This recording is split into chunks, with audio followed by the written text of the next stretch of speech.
Yo, yo, yo. This is DJC Combat, and I'm live on YouTube once again. So it's been a few days removed since UFC 296. I didn't really do much videos in regards to this card other than like my post-fight reaction to Leon Colby, that snooze fest, and of course, Irene Aldana. It was an okay card to say the least. I mean, the prelims delivered. Um, I believe the main card though only produced like two finishes. Patty versus Tony, depressing, not worth watching. One of the skippable fights on the card. Pantoja versus Royval was okay, and then Leon versus Colby was disappointing. But Shavkat delivered with the finish, and of course Josh Emmett's knockout. How can you forget that? What's up, Toron Brown? What's up, Cinnamon Roll Angel? What were y'all thoughts on UFC 296? The prelims were great, and I completely dominated in terms of picks. If I didn't freaking switch my pick last minute to Colby, I would have like got a perfect clean sweep to close out the year. But hey, what the hell? At least Irene Aldana got the job done, which is exactly what I wanted. Combat Badger, good card. The main event was so boring. I just watched the movie and waited for the result. What movie did you end up watching?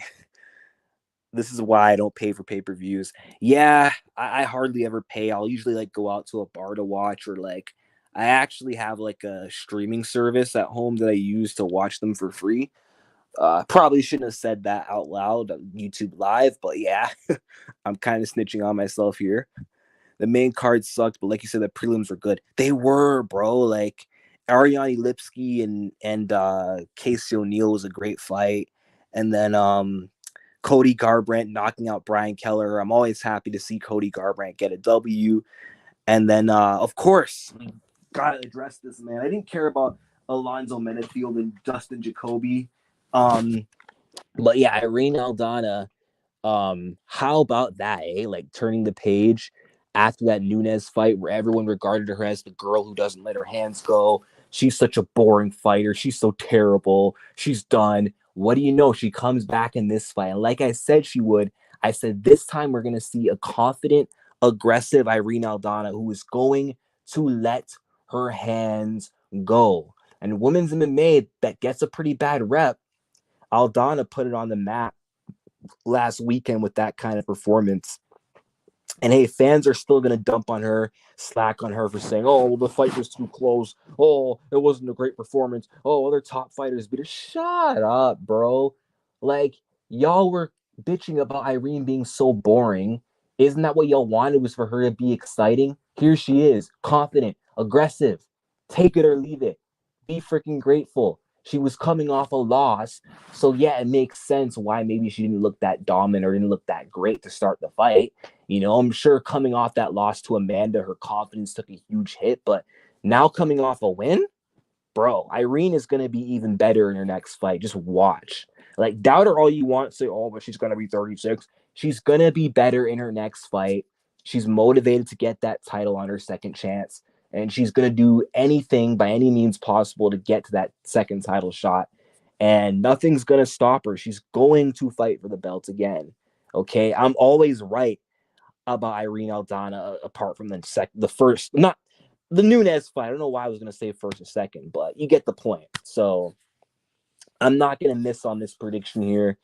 She's going to get that title shot. And I don't know who's going to be champ between Myra and Pennington. I still haven't decided on a prediction, but whoever she has to fight to win the belt off of, she's going to get that belt. And, you can call me biased all you want.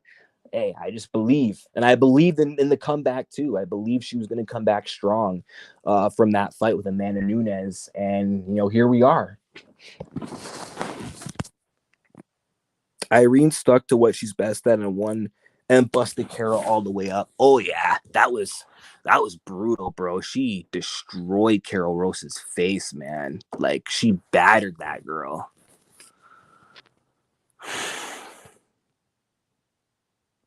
Stream East, yes, I watched that too. Myra by sub or Rocky by split decision. God forbid Raquel wins that fight. I've about had it with Pennington, man. She is an overachiever at best. She's got to freaking go. Myra's got to get the job done. Please, MMA gods. We don't want Raquel Pennington as champion.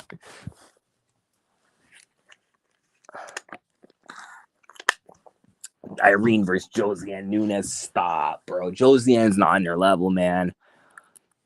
If Tony won, people would have liked the main card more. I mean, that's how it is. I mean, the UFC, they be ruining these good cards by putting Tony on it. And we have us fans, we got to suffer through him getting his ass kicked. And then it makes us all depressed. Like, we didn't need Tony Ferguson at UFC 291, but we were force fed that. And look what happened. He got destroyed by Bobby. So, and then UFC 296. And speaking of Tony, he says that he doesn't plan to retire anytime soon, which of course he wouldn't say that, but I would love to see the commission, Dana White, force him to retire like they did with Chuck Liddell back in the day, or just cut Tony Ferguson. Give this man no other option because his biggest enemy is himself, okay? He's too tough for his own good. Obviously, Tony Ferguson and his ego and his will ain't going to let him say, all right, I'm done. Someone's got to give Tony Ferguson a good talking to because, like I said, in predicting the Paddy fight, that he is declined in all aspects of the game. His striking is no longer effective. His takedown defense sucks, and his ground game is no longer effective. And we saw that. Paddy pretty much won any way he wanted to and won comfortably.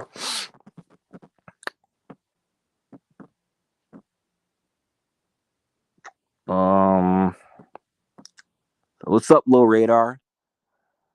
Someone has to sit down and have a serious talk with Ferguson. Maybe his mom, wife. Because yeah, he announced on his Instagram he's not retiring anytime soon. If Raquel wins, the division will be an all-time low. Yup. Yo, what's up, Brian Williams? Dana is going to release him regardless. They won't let him take too many fights.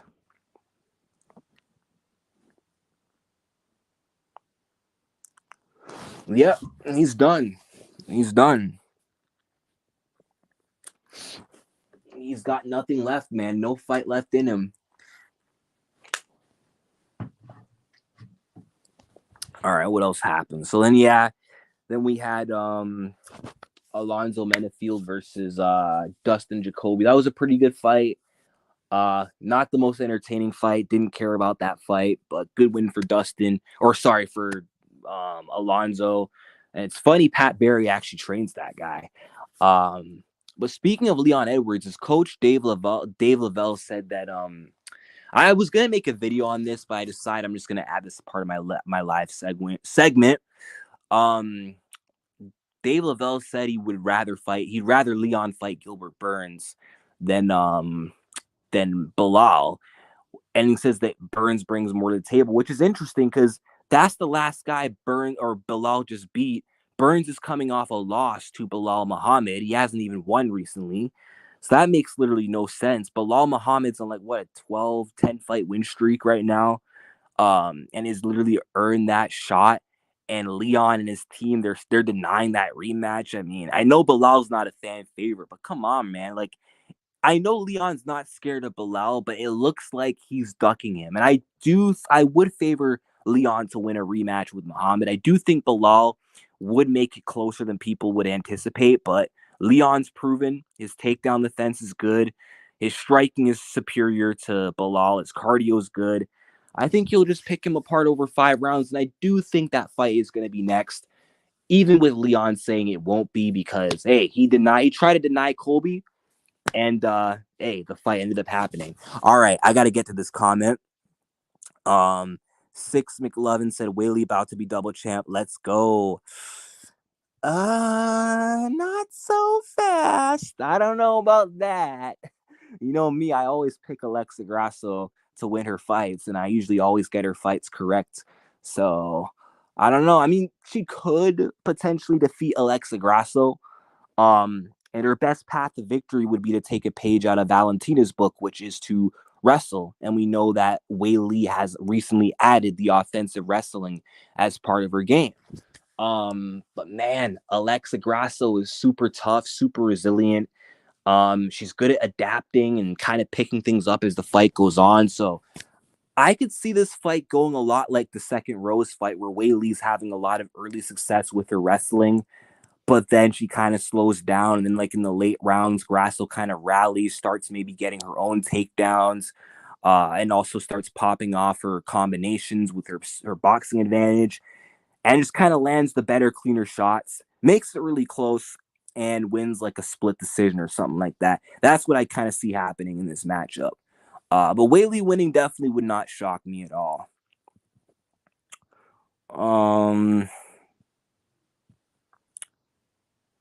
Grasso versus Whaley is not happening. We'll see, bro. We'll see, bro. When money talks, and that's a huge fight. Dana White loves Zhang Whaley. Whaley and Grasso both want it. Both are ready for UFC 300, so never say never. But it is kind of frustrating, though, that Whaley is not paying attention to her own division.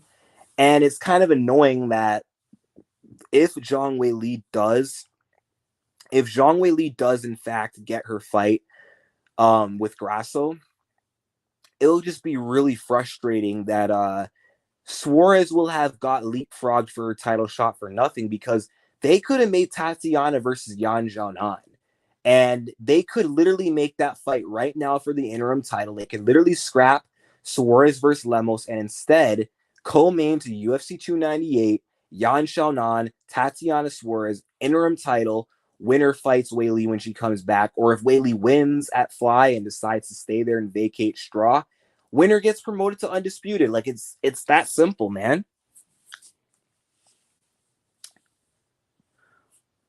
I don't think they'll book the fight. It doesn't make sense to the divisions. The divisions are too hectic right now. I don't see Dana doing it. Well, UFC 300 needs big fights, and that's a good start. Whaley and Alexa Grasso. Come on, how can you go wrong with that? No way the UFC will give. No way the UFC will give Whaley, who fights once a year, a title shot over fighters like Aaron Mann and Valentina. You never know, though. They could easily do Aaron versus Val and give Manon nothing because she's boring and no one really cares about her. And Manon had some things to say about that fight. She was running her mouth, talking a bit of shit. Let me see if I can like pull up that quote on Instagram. I'm gonna go to my laptop. I think I remember the page who posted this. But she had her opposition about it. One second. If it takes too much time, I'm just gonna try to memorize like what the frig she said. I think it's on the Zhang X Marina page, and this page knows my YouTube channel, but they won't reveal who they are. It could be one of you guys in this live. All right, Insta's taking forever to pull up on my laptop, of course.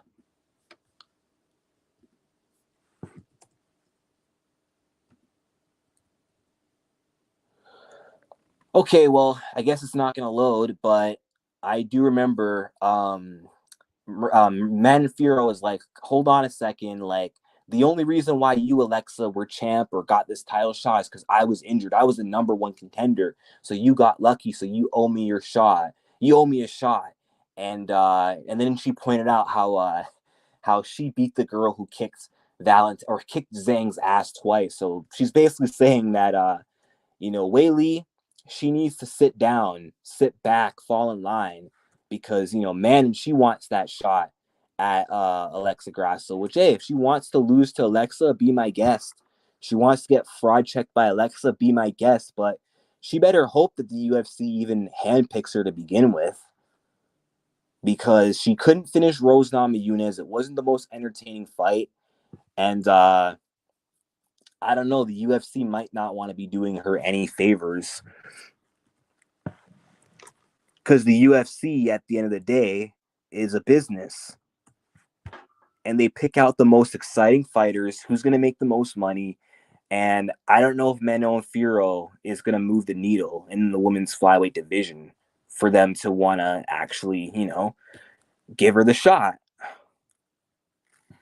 She may have to take the extra hard road. They may have to even do Manon versus Shevchenko, actually.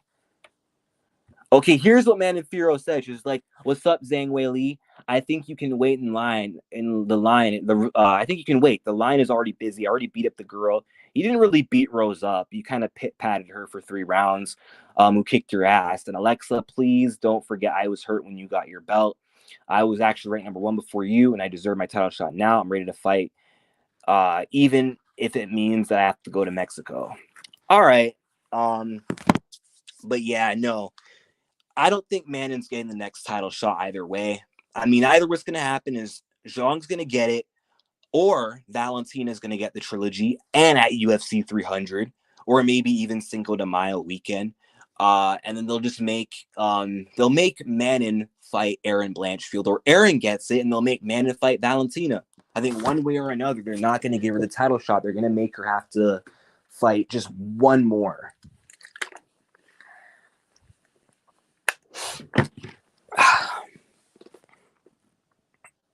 Yan didn't take that fight. I don't blame her. Well, if they slap on an interim belt, maybe she'll have second thoughts. But the UFC is dumb. I've asked them to do an interim title fight in women's MMA before, but the UFC, they're brainless, they're idiots, they don't know what the frig they're doing. So, of course, they're not going to actually listen to me and make the most logical option. So, if Whaley does get the privilege of moving up a division, you know what they are going to do? They're still going to keep Suarez versus Lemos on. Suarez is going to waste time blowing through Whaley's leftovers while Jan is on the sidelines. And then I guess Jan, after not fighting for a full year and a half, I guess she's gonna just get the title shot at Zhang after like a whole year, maybe like late 2024 or something, which is ridiculous. And then that's gonna hold up Tatiana Suarez, who's been waiting in the wings, which that really pisses me off. Yan would get brutalized by Suarez. She knows that. Karine is going to destroy Lauren. Oh, yeah, and that's on UFC 299. I want to talk about that card. I know what I'm saying. The real reason Tatiana ain't fighting for the belt because Yan was in her way waiting for Weili, and now Weili ain't fighting her. For real, bro. For real. And that's what annoys me, bro. Yan Xiaonan should be the one fighting Amanda Lemos instead because she declined Tatiana Suarez, so therefore she doesn't deserve to be gifted. She doesn't. It should be Tatiana's next in line. Yan Xiaonan must be punished, must risk it against the girl Zhang just beat. But I know the UFC, they're trying to hold out for the big payday, the big marketing fight in the Chinese market between two Chinese fighters. But that fight has literally no hype behind it other than both of them being Chinese. There's literally no excitement to that matchup. When you look at that fight on paper, what does Yan Xiaonan bring to the table? What does she have to offer? Okay, she's a volume striker with good striking. Okay, decent. And our takedown defense ain't even all that unless she fights Dern. But against someone with actual wrestling ability, it's non-existent. She's got good cardio, I guess, but Zhang Weili is like a better version. She's got knockout power.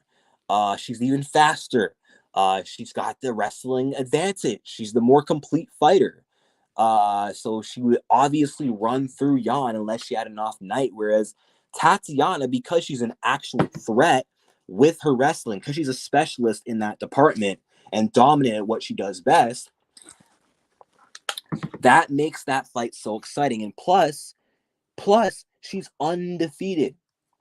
Tatiana's undefeated.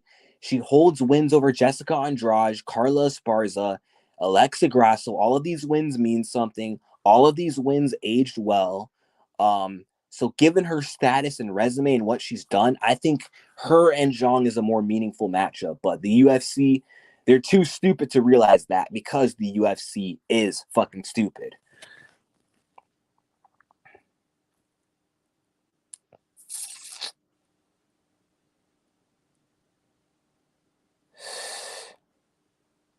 I want to know why they haven't booked Yan versus Weili yet with Weili and Tatiana. I think the holdup is Weili doesn't view Yan as a big name for resume. Yeah, And she also called out Tatiana Suarez. And, you know, okay, where am I going with this? Weili called out Tatiana Suarez. She said she wants to fight her next after she beat Amanda. And what does the UFC do? They don't listen to the champ's demand. They don't give the champ what she wants. They're like, nah, we're gonna make Tatiana fight someone you just beat, and we're gonna force you to fight Jan. And Weili ain't budging. Wow, UFC, you're feeling smart. You made the dumbest decision possible, and now look where it's gotten you.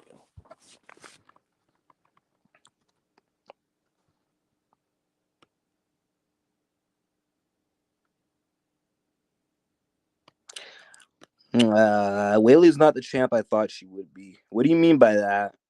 I didn't expect her to be as active as Joanna. I just think she wants to be the most dangerous. She wants the more dangerous fights in her mind. People saying Kevin Holland will beat MVP are crazy. MVP flatlines him. Yeah, I got Michael Venom Page winning this fight too. I think he'll do what Stephen Wonderboy Thompson did. I mean, look what Wonderboy did. Wonderboy completely outclassed, dismantled, annihilated Kevin Holland in the striking. And Michael Venom Page is a very high-level elite striker, very tricky, very creative, more creative than Kevin Holland. And with the way Kevin fights, the way he overextends on his shots and how open he is, and the fact that he also does not grapple in his fights, I think, honestly, Michael's going to have a field day. Now, of course, or Holland could catch him. He could hurt him. It's always a possibility. He does have good hands. And Michael Venom Page does drop his hands and he does leave his chin open. Still, I think he'll see the shots coming. He'll be able to dodge the shots, counter the shots. And as long as Kevin Holland isn't smart and doesn't grapple, and if he makes the same mistake he makes against Wonderboy, then MVP is going to win his UFC debut. And then speaking of Wonderboy, I actually think they're going to make Wonderboy versus Michael Venom Page later that year. And honestly, I'm going to predict that Michael Venom Page is going to become a top 10 UFC welterweight in 2024. I think he wins this fight, becomes ranked, and Wonderboy is a striker, and he might beat Wonderboy too. But UFC 299 is crazy. There's so many good fights on here. I mean, we already know what's headlining. Sean O'Malley versus Cheeto Vera, banger ass fight. MVP versus Kevin Holland. Michael Venom Page's UFC debut. Who is not excited for that? I mean, I've waited for this since 2016, and I never thought we'd see the day. And Christmas break 2019, I made a Michael Venom Page calf in UFC EA Sports 3. And I never thought it would happen. And here we are 5 years later. And then we got Gilbert Burns versus Jack Della Maddalena. Ooh, that's going to be an interesting one. I'm not sure who wins that because Burns is very good. Very savvy veteran, very dangerous. We saw JDM get out wrestled by Basil Hoffa or whatever his name is. And Gilbert Burns has very strong takedowns and a high level. He's got a high grappling advantage over Jack Della Maddalena. But if JDM could keep this fight on the feet, I think he could beat Burns because he does have the durability to deal with Burns' power. He's the more technical striker, so he'll probably end up winning that. But who knows? For right now, it's a toss-up. And then Ian Gary is back. I'm surprised that they did not reschedule the Vicente Luque fight and that instead they're going to go with the Jeff Neal fight, which this fight was already meant to happen last August when Ian Gary had the Jeff Neal mugshot t-shirt. Then Jeff pulled out. Ian fought Magny. I hope Jeff Neal starches him, but man, Ian Gary was really impressive in that last fight, and he destroyed the guy who beat Jeff Neal, Neil Magny. And Ian Gary is rapidly improving fight by fight, very high level striker. And he might be able to pick Jeff Neal apart, but Jeff Neal, man, he's a dangerous veteran. He's very good. He gave Shavkat Rakhmonov all he could handle. So, hey, you could definitely give Ian a tough fight for sure, too. And then Peter Yan versus Song Yadong. Of course, that fight got booked. Man, I hope Peter Yan wins that fight, but I don't know, man. Yan is on the downslide. his back is against the wall, and Song Yadong is really dangerous, so I'm not sure.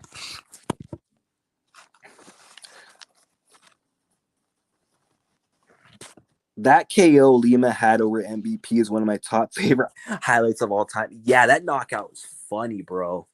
The way Michael was acting flashy, then got swept out by a leg kick and then knocked out trying to get up with that uppercut. That was insane.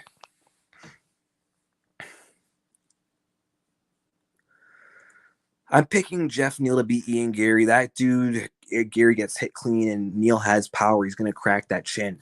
It's possible, man. I mean, Song Kanong did, so. They're going to book Weili Yan next, in my opinion. I just hope that it's soon because I love Weili. I just don't like the inactiveness because she'll be wasting her prime. Yeah, true.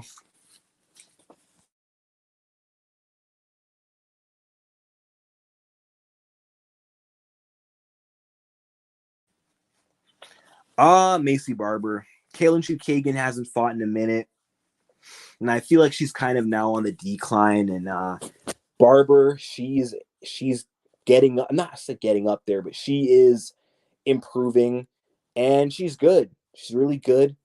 Um, so I think this is her fight to win. I think she's going to get it done. I see her overpowering Caitlin Chukagian in the clinch, probably getting a lot of takedowns against Caitlin. And then even on the feet, I think she's good enough to get inside, close the distance, and land big shots on Caitlin Chukagian. She'll probably beat her by decision, like a damage-based decision, maybe a relatively close fight. But I just don't think Caitlin's going to be all the way in her prime anymore. And gone are the days of her being the second best of Valentina in that division. Those days are over. And I think it's going to show. It already showed when she lost to Manon, and it's going to show when she loses to Macy Barber. I think Peter Yan will be the better striker than Song Yadong. He should be. I mean, I wasn't that impressed by Song Yadong. He didn't look that great against Chris Gutierrez. Piotr Yan is a way better fighter than Chris Gutierrez. Way faster striker, more power than Chris, more aggressive than Chris. And Song Yadong, he struggled when every time he steps up in competition, he doesn't look that good. I mean, he lost to Corey, could barely get through Cody Stamen, and then he barely beat Marlon Vera and lost to Kyler Phillips and could barely beat Casey Kenny. So I don't even think Song Yadong is all that good. I think he's a dangerous guy. But I mean, if you look at it on paper, who has this man really beat other than a washed up Marlon Moraes and a bunch of low bottom feeder cans in this division? Uh, all the guys he's beat, it's not impressive. He's not beaten anyone good. And Piotr Yan is a different level than all the guys that he's fought, but you never know. You never know where Piotr Yan's head might be at with the L streak. His confidence will have definitely taken a hit. He hasn't competed in a while. So Yan, for all we know, may not be the same.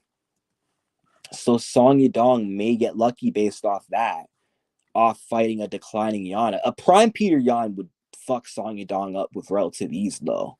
Like, Yan at his best destroys him. But let's look at the resume of Song Yadong. Yeah, he's beaten a bunch of nobodies, bro. Like, he's beaten nobody good. Vince Morales, not good. Felipe Arantes, not good. Barra, I'm not even going to try to pronounce his last name. I don't know if I already said Alejandro Perez. Draw with Cody Stamen. Barely beat Cheeto. I thought Cheeto won, and then he loses to Kyler Phillips. Barely beats Casey Kenny. Julio Arce, who Marlon Moraes past his prime, chin shot. Never should have took that fight to begin with. Then he fought someone actually good, a top caliber guy in the division, Corey Sanhagen. So of course he loses. Ricky Simone, not on that level. Neither is Chris Gutierrez. So we'll see. It's all up to Yan and where he's at and how he shows up.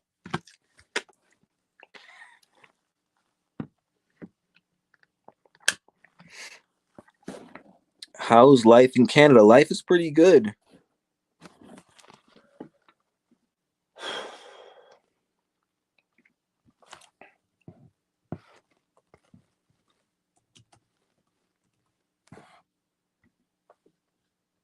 Oh, Brian Battle.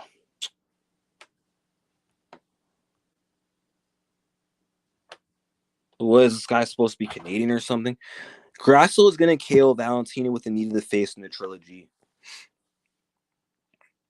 I don't know about Brian Battle when he's fighting. Yeah, I agree.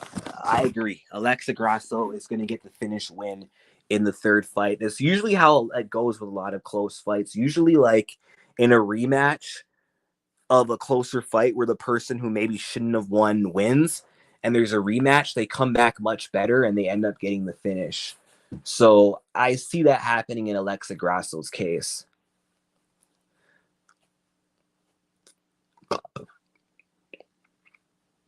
I think John Lineker would have tore up Song Yadong. Oh, totally. Were they even supposed to fight? But I agree. If Lineker was still in the UFC, that he'd destroy Song Yadong. Yeah, totally. Irene Aldana's got the heart of a Mexican, man. She's a Mexican warrior. Grasso's knees are like rocks. Yep. Grasso is the female BMF, and Irene will be champ soon. Oh, for sure. Irene, KO, Bueno Silva, left hook, champ. Yep, I agree. Grasso, Aaron, who would you pick? That's a toss-up. I've said originally that Aaron Blanchfield would win that fight, and I do think she kind of is the favorite to win the matchup still. I think the matchup is favorable because Grasso's takedown defense isn't very good, and Aaron is a very good striker. Or sorry, not good striker, a very good wrestler and relentless takedowns and a superior ground game. But who knows, man? Alexa Grasso, she could surprise us all. I mean, Alexa's ground game is really good. She knows how to get up from bottom when it really counts, and she's good at getting up, making you pay for it, good at scrambling. So who knows? She could, like the champ she is, show that medal and survive on the ground, get back up, put hands on Blanchfield. I think it's a 50-50 fight. It could go either way.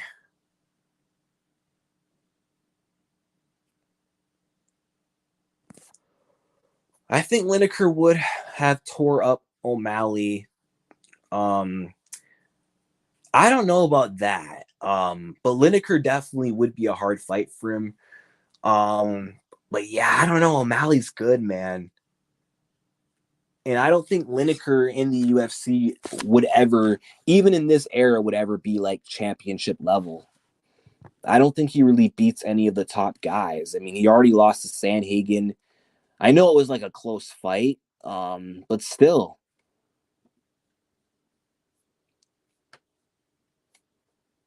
Like, I don't think Lineker's ceiling, let me look at the rankings right now.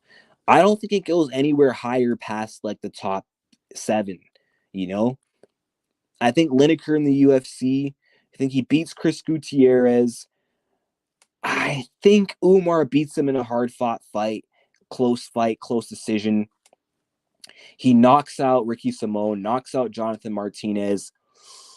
Pedro, I think that's a close war. He beats him by decision. Dominic Cruz, chinny, but I think would win with just the wrestling, I think. But Lineker has improved, though, in that aspect in terms of takedown defense. So I could see Lineker knocking out Cruz, but I got Cruz in that one. I think he knocks out Rob Font or beats him by another decision.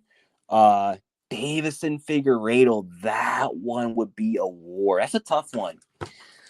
But Davison is more championship level than a guy like John Lineker. So I'm screwed. I'm gonna go with Figueiredo in a close fight, but I could see Lineker knocking him out. Song and Lineker. I was initially saying that he would beat Song, but actually I don't know. I don't know if he beats Song really, but I do think Song could maybe mix it up. But then I think guys like Marlon Vera, he beats again. But I think guys like Jan, Corey, Cejudo, Marab, Sterling, O'Malley, I think those guys beat him 100%.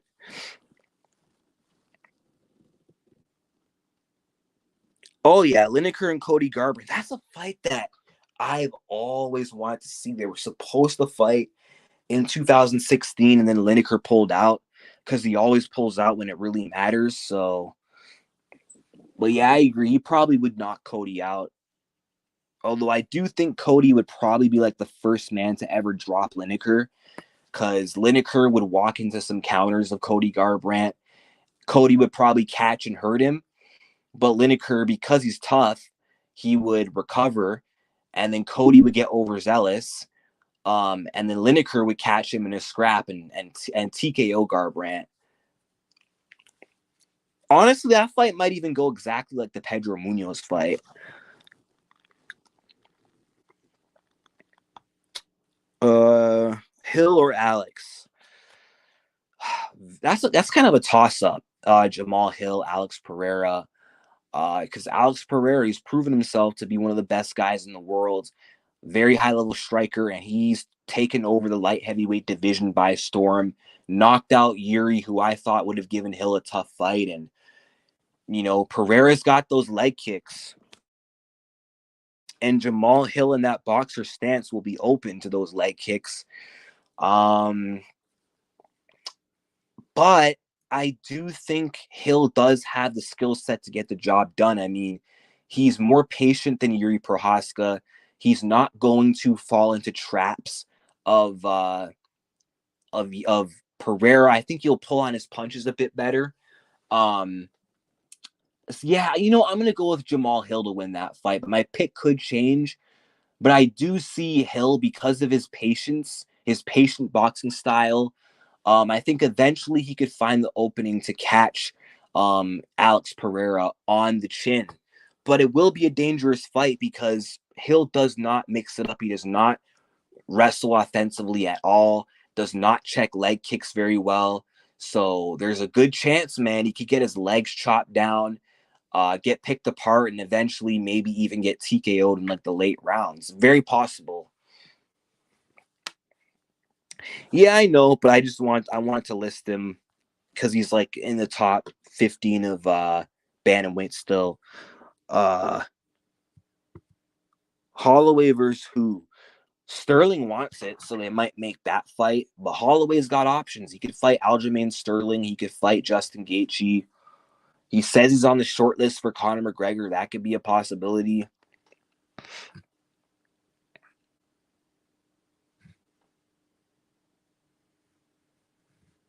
Speaking of Miami, I can't wait for GTA 6. Yeah, 2025, baby. DJC low key is the best MMA channel. Aw, thank you. And yeah, we'll collab someday. Not tonight, but I'll find a time. Uh, yep, Tatiana's coming for that title, man.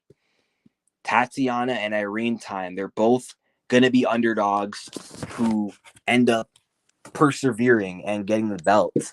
It's gonna happen, bro. It happened with Rose Namajunas, Juliana Pena, Alexa Grasso. It's gonna happen with Aldana, and it's gonna happen with Suarez too.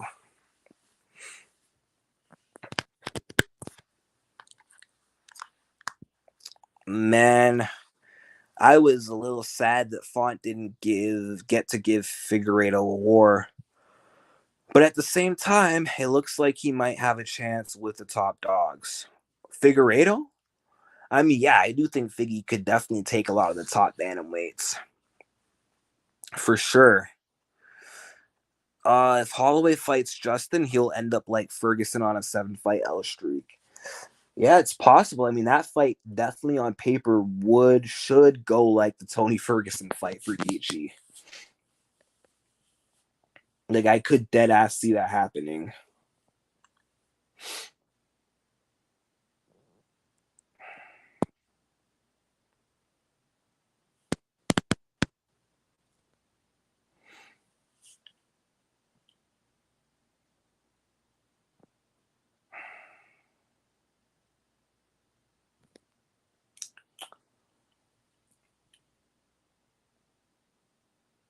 Apparently, speaking of UFC 296, I heard I didn't hear. I actually saw Donald Trump unfollowed Colby Covington on Instagram. I don't know if he always followed him or never followed him, but if that's true, that's crazy, bro. Because you know, Colby Covington's made his whole personality off glazing Donald Trump, and Donald Trump left him during his speech. Like he's like, I don't know that guy anymore.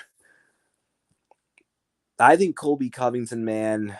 I mean, he's saying he's not done. And he's calling out Stephen Wonderboy Thompson, a 40-year-old old man coming off a loss, because that's who Colby loves to fight. Of course, he doesn't want to fight Shavkat Rakhmonov, a young buck, an up-and-coming killer who has a complete game, because, of course, Colby Covington knows it's a bad matchup, and he knows that he would lose to Shavkat Rakhmonov.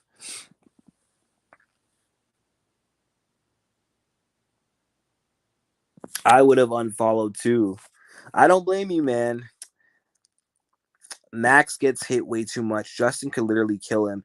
Yeah, that's a bad fight for Max because Max is too tough for his own good. I don't see him getting knocked out. I just see him getting hit a lot, eating shots while walking forward, showing his toughness, kind of like the Volkanovski third fight. And he'd eventually get stopped late. Like one of those shots would like badly wobble him, and he'd be like out on his feet, and like the ref would step in and call the fight. Max can't beat Justin. I agree. It would be different if the fight was at least entertaining. I know, right? Yo, Colby Covington just pissed me off with that performance because I was like reluctant to pick him at first, but then like last minute I was like, you know what? Maybe Colby can win. Colby at his best on a good night, I do think does beat Leon. I legit do believe that. I went based off, okay, Colby's got a wrestling advantage. He can take down anyone at will who's not Kamaru Usman. Um, and I just thought, okay, he'll be a fresher fighter compared to Usman coming off a knockout loss. But I guess I didn't take into consideration the age and ring rust. Well, I did, but I just had hope that it wouldn't play a factor. But then Colby chose to be a blundering idiot in this fight and fight like a sissy, fight off the back foot, barely attempt any takedowns until the last minute, which really annoyed me because Leon Edwards finally started like slowing down and succumbing to the wrestling in the fourth and the fifth round. And I'm thinking, man, if Colby Covington could have created wrestling scrambles in the first and second round, Leon would have been like dead tired by round three. And then Colby could have dominated the third, fourth, and fifth round to win a clear decision. But he decided to fight at Leon's comfortable pace in the early rounds so that by the time it was time to play catch up, it would be way too late. And we saw what happened. You know, he let Leon get settled into the fight, get into a flow, get comfortable, and Colby just couldn't get started until like round five.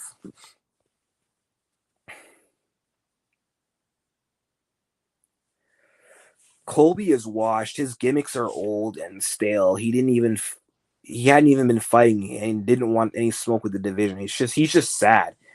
I know, man. And like he's blaming people for declining fights with him, and that's why he was out for a year. No, Colby, it's your fault, bro. They've offered you fights. It's not Kamzat's fault. You know, yeah, sure, he chose Nate Diaz, but bro, you're calling out Dustin Poirier, a lightweight, and then okay, when you can't get the Kamzat fight, the UFC they're offering you Gilbert Burns, other matchups, and you're like refusing to fight other contenders, refusing to fight Belal Muhammad.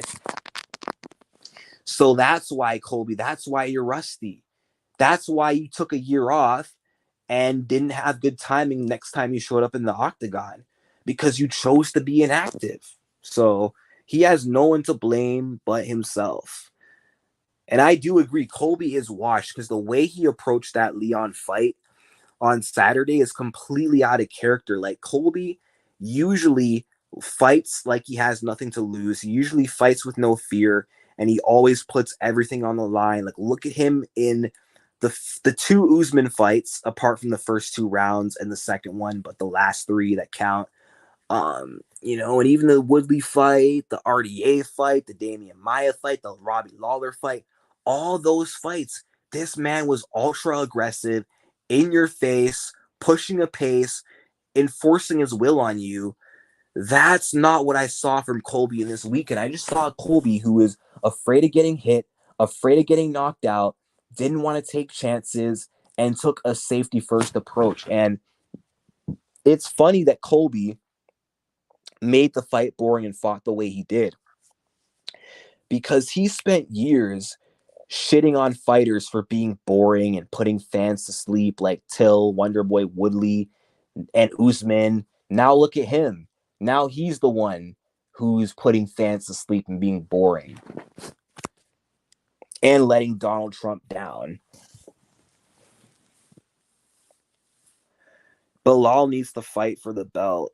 He does, but Leon Edwards don't want that smoke. Dave Lavelle don't want that smoke. I mean, the fight's going to happen, but still.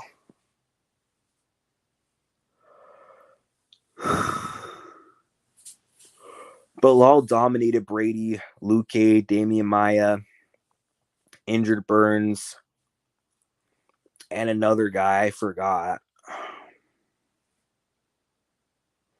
The Lima dude, Diego Lima. Oh, he beat Stephen Wonderboy Thompson.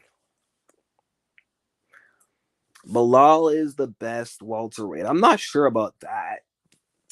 I'm not sure. He's got to beat Leon. If he beats Leon Edwards, then I'm convinced he's the best welterweight in the world. Belal would F Colby Covington up. With the Colby we saw like last Saturday, I would not doubt it.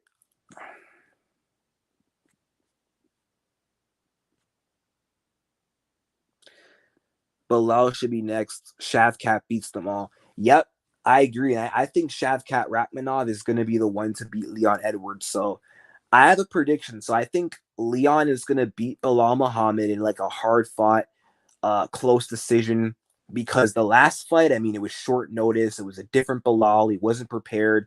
Since then, his confidence grew. He's improved massively.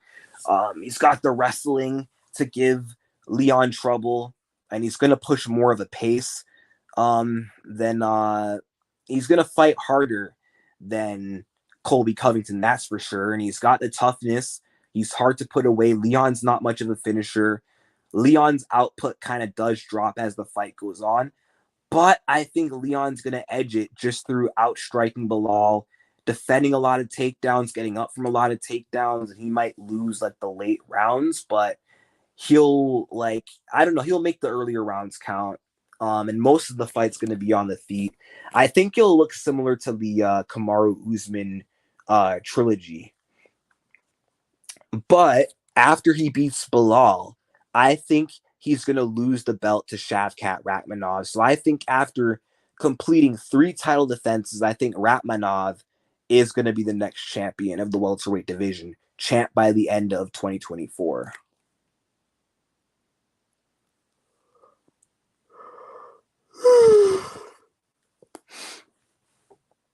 I think Colby and Gary are the most hated fighters in the UFC right now. Oh, totally. Especially Ian Gary, with all that drama he's been getting into with the whole wife wag stuff and getting at it with Sean Strickland and the whole media.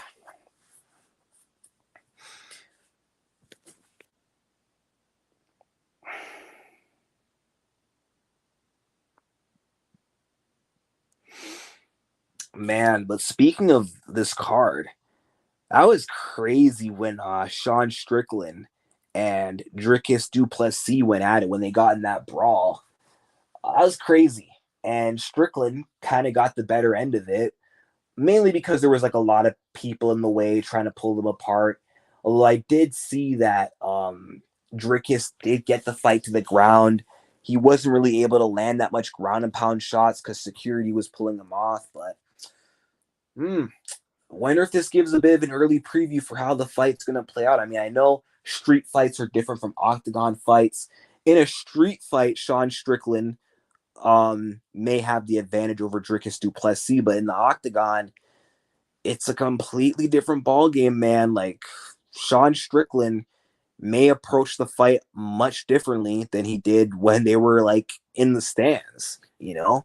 We've seen Sean Strickland take a safety first approach before in his fights, like when he fought Jared Cannonier. He was afraid of his power. I could see him being afraid of the power of Dricus du Plessis and being a little bit cautious because Dricus does have the power. He could catch Sean Strickland getting too aggressive, and then, of course, he's got the threat of the takedown. But Sean Strickland, I do think, has better 5-round cardio, better defense, better pressure. And, I mean, if he can weather the early storm, I do believe he can melt Dricus du Plessis and maybe get, like, a late finish. As much as I dislike Gary, I think he's going to beat Jeff Neal. Yeah, that's going to be a tough one. But yeah, the odds are definitely in his favor. I think he's definitely the more talented fighter, and Jeff Neal is just sort of like a top 6, top 7 gatekeeper. That's his ceiling in the welterweight division. He'll never go as far to be a title contender. Strickland's gonna eat whatever DDP throws at him. If he does, then Dricus is gonna be in a lot of trouble.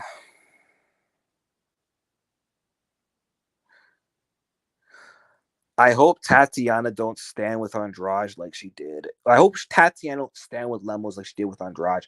Are you stupid, bro? Like, she literally wrestled Jessica Andrade and submitted her on the ground. I don't know what you're talking about. She's obviously not going to strike with Amanda Lemos. And she didn't try to strike with Jessica Andrade. She was being patient and trying to find the openings, not force the openings. You can't just walk in there and grab Jessica Andrade because Jessica Andrade has good takedown defense. She's very physically strong. You know, you can't just go in there and grab her. You got to be smart. And that's what Tatiana Suarez was doing. She was waiting for the right openings to find the perfect shot to get the fight to the ground. And in the meantime, she had to, use some striking to set up the wrestling. She may have to do that with Amanda Lemos, but she's not going to approach it like, yeah, I'm going to throw away my wrestling and strike with you. And that's not what she was doing against Jessica Andrade. I don't know why you think that or why people would actually believe that.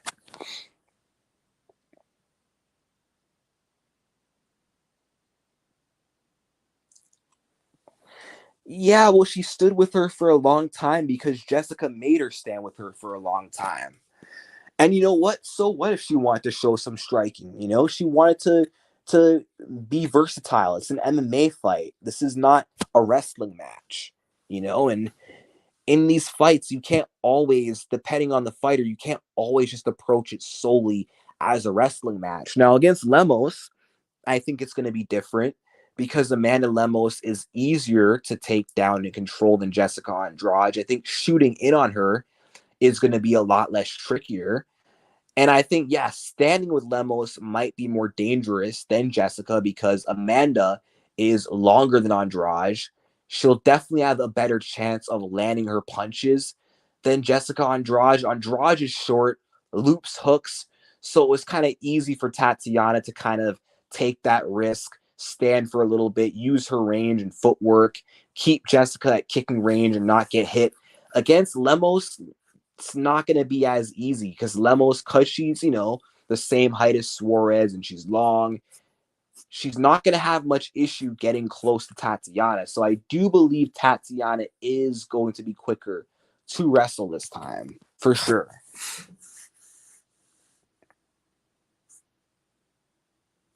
I know, DJ. I'm just saying that could be dangerous against Lemos because she's faster than Andrade. She throws more kicks, is my point. Well, Tatiana's going to catch them kicks. And in my dream of this fight, when I had that dream in August, actually, before Lemos' first weight lead, she caught a kick of Amanda Lemos, took her down. I can't remember the submission she got, but yeah, that's how the fight went. And in real life, that's how I think the fight's going to go. Whatever opening Lemos is going to present to her, Tatiana's going to be patient and she's going to seize the opening, get the takedown, get the fight to the ground, and get a submission. And she's going to prove a point by doing what Whaley couldn't do, by finishing Amanda Lemos. Strickland might catch Dricus du Plessis like he did with Israel in the first round. That would not surprise me because Dricus du Plessis is very hittable. He is an open target. And Sean Strickland does have a nasty one too. But we'll see though. Dricus du Plessis has a good chin. Better chin than Israel Adesanya. And I know he's studied that Izzy fight hard, and he's not going to present Strickland that same opening to drop him like Izzy did. Like Israel made a mistake of trying to, loop that left hook as Sean was coming in. Like he tried doing that back arch hook thing that he did with Robert Whitaker, and Sean's done his homework. He's read up on that, and he figured out how to counter it, which was with a basic 1-2. But I think if him and Izzy fought again, Izzy wouldn't make that same mistake. And Dricus definitely will learn from that fight.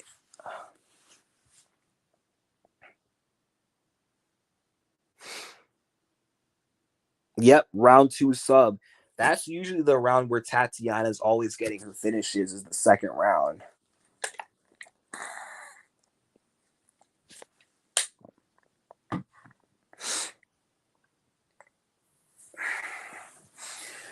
If only Tatiana was fighting for the belt right now in February. So annoying that we got to wait much longer for her title shot. And then now there's this confusion with who Weili is fighting next. Like if it was clear she was fighting Yan next, I wouldn't care as much. But now that it's not clear, it's almost like, wow, Tatiana just got freaking leapfrogged for nothing, eh? I think Burns will beat JDM. It's possible. Suarez has better jiu-jitsu than Weili, so any opening she's going to take, she's going to choke Lemos. Absolutely. Suarez would embarrass Zhang. Yep, I do believe that she would dominate that fight. People call me crazy because Weili is Weili. She is who she is. She's as dominant as she is. But people don't get it, man. Styles make matchups. And I think Tatiana is the perfect style that will neutralize someone like Zhang Weili. Zhang Weili is a good striker, well-rounded. She loves to inside fight a lot, and that's all she knows. But against Weili, you got to keep away from her. You can't get close to, against Suarez, you got to be able to manage your distance and not let her get close. But Suarez is taller, longer, and Weili's going to try to get in close to land short-range shots, which will allow the chance for Tatiana to grab a hold of her and get the fight to the ground. And when they do get to the ground, Weili will have nothing to offer back, and she's not getting up. And I think it's just going to repeat like round after round. I think Weili will try to like scramble with Suarez, beat her in scrambles, but it's just not going to work with someone of Tatiana's size and caliber of wrestling. And she might even make a mistake of trying to beat Tatiana at her own game, and it will just backfire. And I think the longer they wrestle, the more Weili's going to actually slow down, and it's going to be a lot easier for Tatiana as the fight progresses. And I do think that Tatiana can maybe get like a late sub in this fight. Yep, she would. 2 champs from Guadalajara, Alexa and Irene Aldana. Hell yeah, baby. And it's only a matter of time before Irene gets a title shot, wins the title, and her and Alexa are going to be holding belts together in a picture. Now, it is possible that Alexa could lose the title by the time Aldana gets the belt. But you know what? I'm not worried because guess what? Even if you lose a belt, the champion still has a replica of their old belt, right? So Grasso can still just use the belt that she like defended from Noche UFC and then just pose that in a picture with Aldana as a former champion. I mean, I hope she'd be willing to do that, even if she was a former champion, because that picture needs to go down in history. That would just be so epic because both have worked so hard to get to that moment. That picture needs to be took no matter what. Lupi Godinez versus Verna Jandiroba. Who you got? I'm not sure. What about you? I don't really know. Haven't really done much studying on that fight or paid much attention to those two. I mean, Jandiroba does have a good wrestling game, but Lupi Godinez really impressed me in her last fight. So we'll see.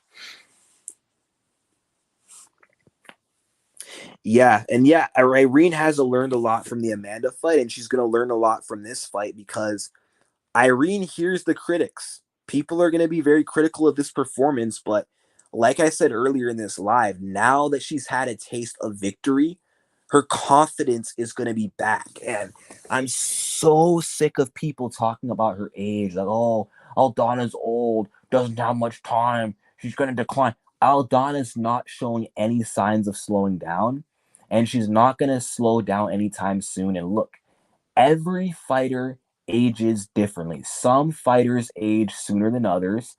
Some fighters are late bloomers. And I think Irene Aldana is in the club of late bloomers, like Jared Cannonier, Jan Blachowicz, Yoel Romero. You know, there are certain fighters who, at an old age, are still very good. And fighters who are old and still improving at an old age, and I do think Aldana is one of those fighters. Like I could legit see her at the age of 37 winning a world title. And actually, back in 2020, I literally predicted that she was going to be the Jan Blachowicz of the women's bantamweight division, that she was going to get a title shot somewhere in the future and win the belt when people least expect it, and that she was going to be an underdog too, which she will be an underdog. Like whoever she fights, whether it's Myra Bueno Silva, Juliana Pena, Raquel Pennington, she's going to be doubted by the fans, by the odds makers, and she's going to rise to the occasion. And she's going to bring Mexico that fourth belt. Although, if Pena's champion, Pena's got a knack for being an underdog, so I'm not sure if she'd actually be a favorite over Aldana. I could see the odds makers making Irene a favorite if, Pena gets the belt back from the winner of Myra versus Raquel. But if Irene ends up fighting Raquel or Silva, Raquel already beat Aldana, and people rate Raquel higher than they rate Aldana. So a lot of people will definitely pick Raquel to win the rematch, except me. And a lot of people are going to pick the girl who subbed Holly over Aldana. They should pick her, but it doesn't matter. Aldana has what it takes to get it done, and she's going to get it done. She's willing to die to bring that belt home to Mexico, and this time she really means it. So whatever it takes, the belt's coming home.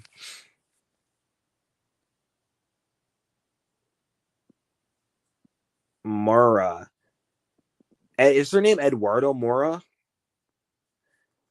Irene will brutally KO her next opponent. I cannot wait, bro. I cannot wait. Champ soon, Suarez, Grasso, Aldana. Yes, Latina takeover, baby.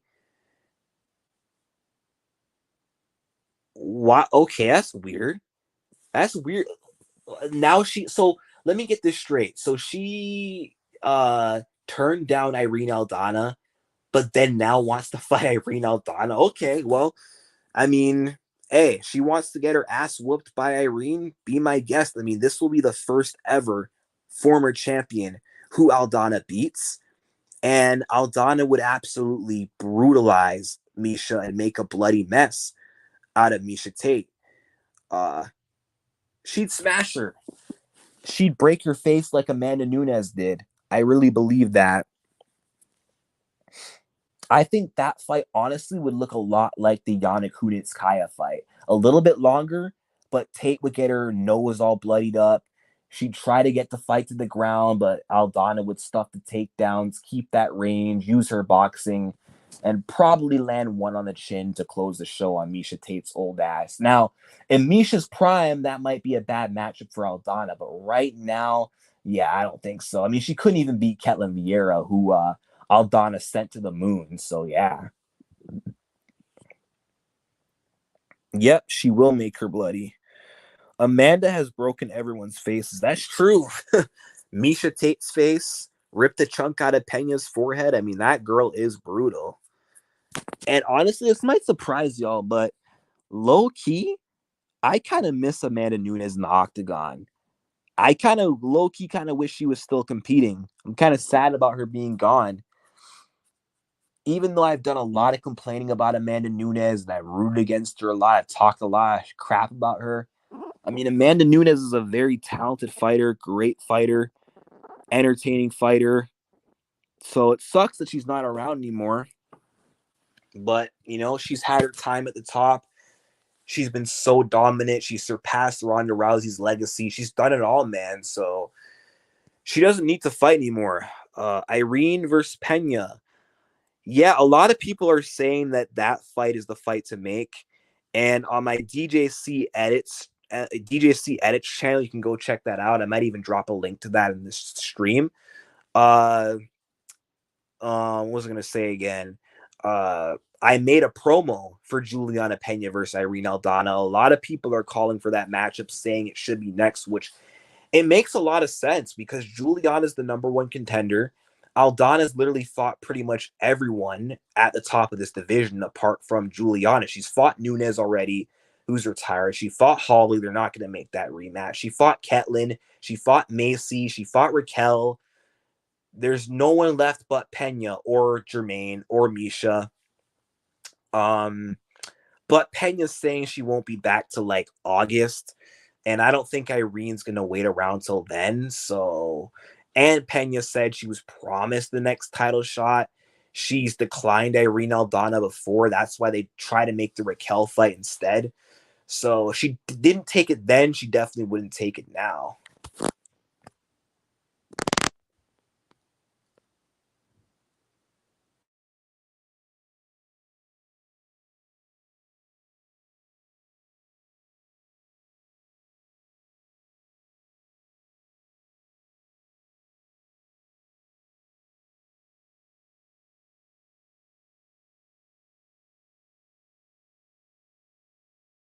I stepped out of the stream to get the link. I don't know if it'll actually it'll be clickable in the chat, but nah, it's not clickable. Never mind. You might have to copy and paste the link and yeah, put it in the search bar or something. But yeah,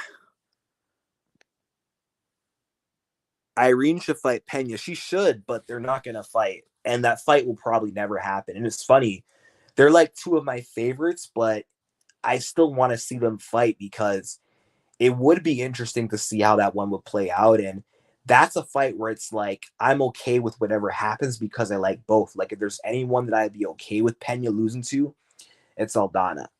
If there's anyone I'd be okay with Aldana losing to, it's Juliana Pena. I would slightly root for Aldana, but I wouldn't be mad if she lost to Juliana Pena. Irene with KO Pena. I don't know. It's possible though. I could see it. I mean, Pena does leave herself open. She is very hittable. And I mean, if Amanda Nunes could crack her, uh, then hey, Irene Aldana could definitely catch her too.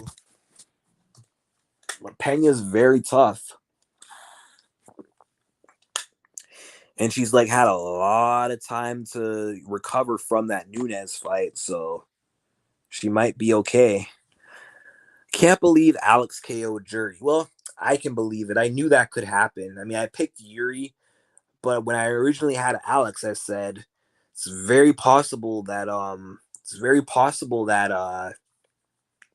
Yuri will just get his legs chopped down, and then eventually he'll get overzealous and run into a left hook, which is exactly what happened. Irene would left hook Pena's big mouth. Ha! It's possible. Very possible. Can't believe Sean Strickland beat but did not knock out Adesanya with 20 plus punches. I mean, it was very close, man. Very, very close. I mean, oh, it's clickable. Okay, good. Uh, very close.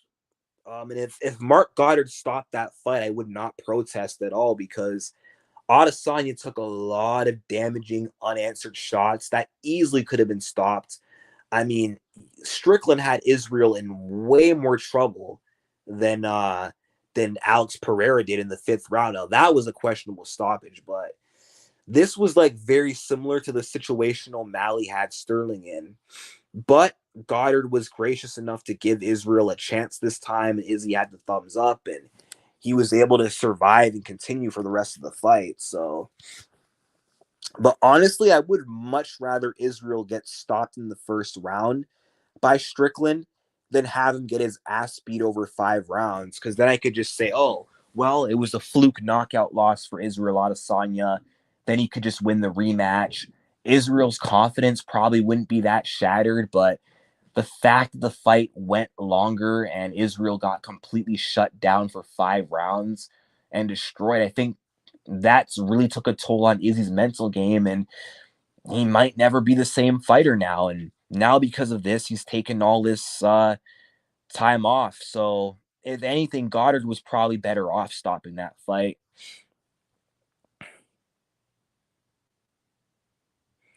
Yeah, and that really surprised me, man. The fact that he let Sean Strickland hurt him like that. And I do believe if he didn't get clipped in the first round, the fight would have been so much different. It was one of those situations where it's like kind of like Dillashaw versus Barao, where it's like, you get rocked in the first round and then you just don't recover for the rest of the fight. I mean, I know Izzy went on to win the second round, but that's mainly because Sean Strickland was just so surprised at the success that he was having that he just kind of took the second round off almost. But I do feel like if Adesanya could have avoided that punch, I think he could have adapted after the first round. It would have been like a lot closer. And I do think that maybe Izzy could have won more rounds than just the second round.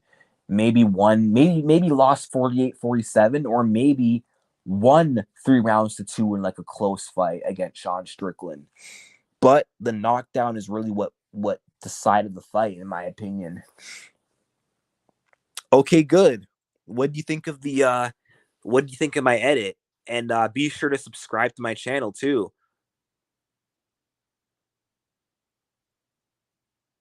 Who is Mora? Who is this chick?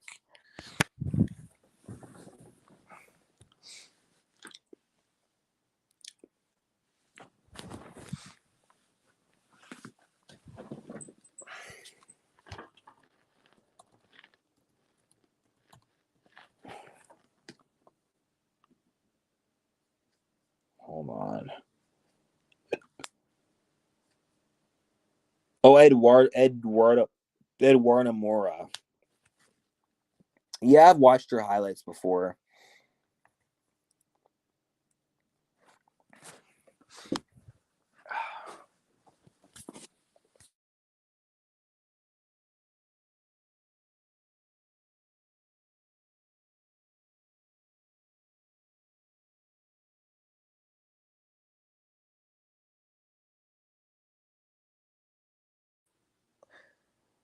I'm gonna try to link my whole DJC edits channel in this live. How long was I muted for? I just realized I have my mic muted.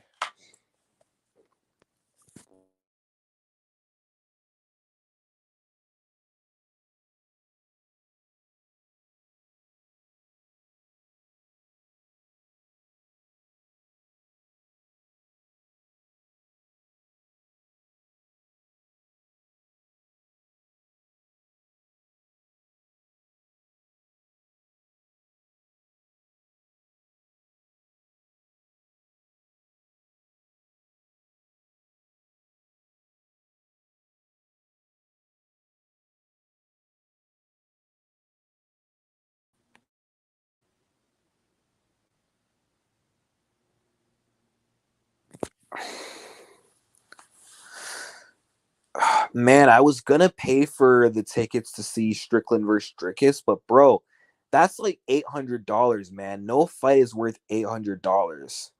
I mean, I kind of got a big budget right now, but I gotta be smart about it. I can't just throw away money like an idiot, so gotta be very careful.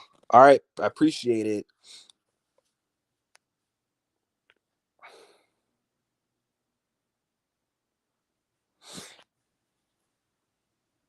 Karine Silva. Yes, I do. So yeah, I mean that would have been perfect if I could have went, but I don't know. I don't know if I want to throw away $800 out of 1,400. You know, I kind of would like to keep what I got and conserve. And besides, tickets are probably already sold out by now.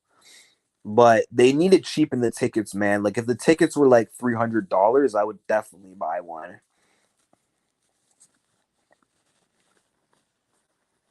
All right, we'll see.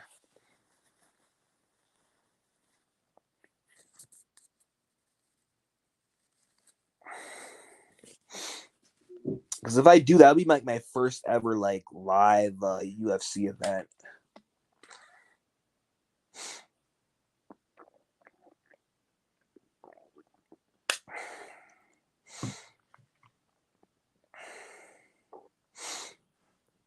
Oh man.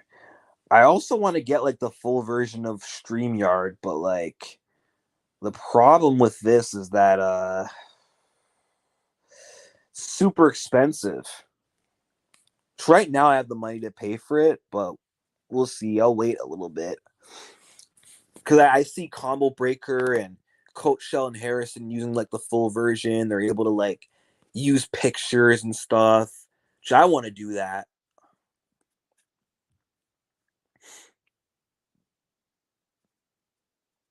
I think the flyweight belt's gonna hop around. Women's or men's? Which one?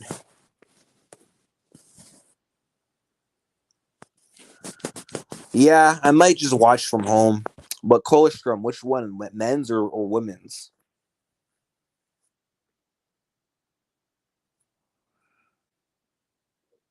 Are you talking about women's flyweight? Colostrum?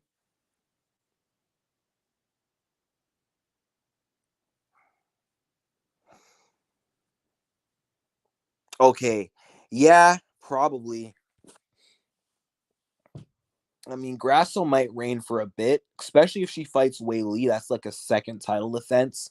Um, or first, depending on how you look at it, if you don't count the draw as the title defense. But yeah, I think she would beat Wei Lee in like a hard fought war decision. The Valentina one, I'm a little less certain about. Um, but I would pick her to win that because Valentina's older, already had her time, and I know Valentina. I'm not gonna say she's washed or gonna be washed, but Alexa is always gonna keep improving, and I think she's going to keep finding ways to beat Shevchenko. And I think she'll find a way to beat her in the third fight. Uh, and then Aaron might be where it ends for her. Aaron Blanchfield might be the one to dethrone her. But if Aaron gets the belt, I mean, who beats Blanchfield really? I mean, does Manon Fiorot beat her? I'm not too sure about that. Valentina, no. So Aaron might actually hold for a bit, actually.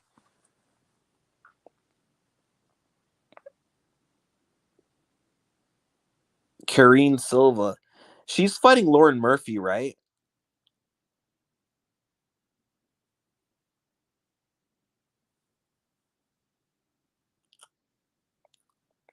Karine's fighting Murphy. She's gonna absolutely destroy Lauren Murphy. Natalia Silva. Karine Silva and Natalia Silva. They're both flyweights, right? And what's the difference between the two? Like, what's each of their specialties? Natalia Silva's a striker, right?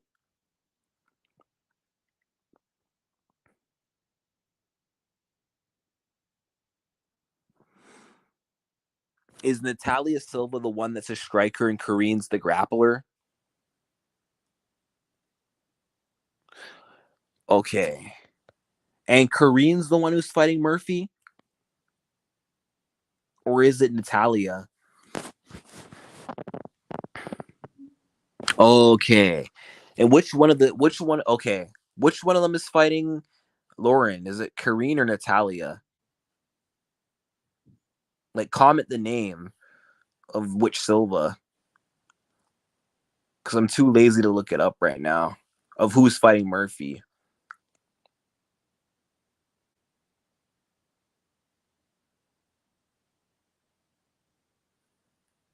Oh, okay. So Karine. Okay, so y'all reckon Karine's gonna like go out there, take down Lauren and sub her? I guess Natalia Silva will probably knock out Vivi Araujo because she's very chinny, and she got dropped by a head kick from, was it Andrea Lee who dropped her? And then I remember she got dropped by Amanda Ribas, which really surprised me.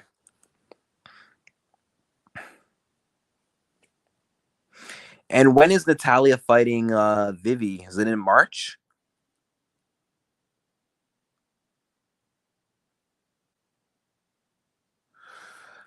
I think she's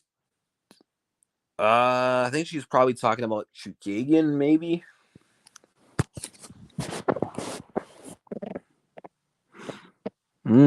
Okay. Looking forward to both those fights. Oh yeah, Andrea KB Lee, she arguably beat Macy Barber, and she almost knocked out Vivi Araujo.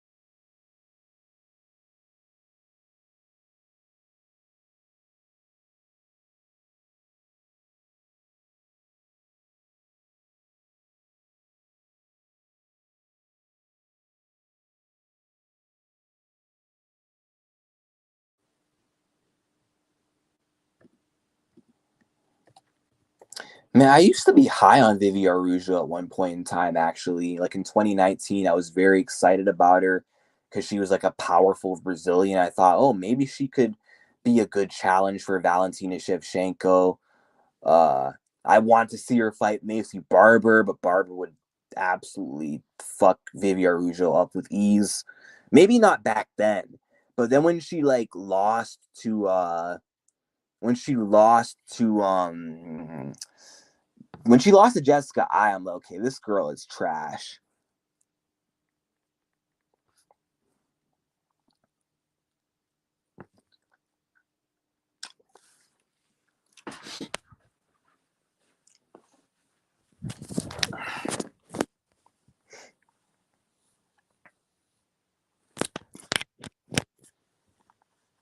Oh yeah. And Rose didn't even kick Whaley's ass. I mean, she did in the first. I mean, she kicked her head, not her ass. And the second fight wasn't an ass kicking, and she didn't. She said she destroyed Rose, didn't she? Which she did not, bro. That was a boring pit pat close decision against Rose. And honestly, Rose could have easily won that fight against Manon Furo, especially if she didn't break her hand, which is kind of sad. Val versus, are you asking me like who would win or if that fight should be next? If you're asking who wins, I'm going with Shevchenko to win that fight. I mean, if you're struggling with little Rose Namajunas, imagine Valentina Shevchenko, whose striking is much better than Rose. She's got a complete game. She can mix it up and wrestle Manon Furo multiple ways. She can win that fight. Just she's a completely different caliber of fighter compared to anyone that Manon's ever fought before, and she's not Grasso level good to get the job done like that.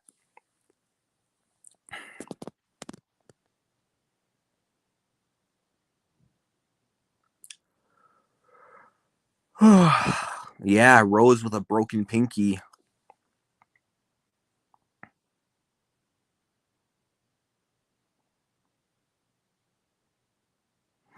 And maybe Valentina could time a head kick on her.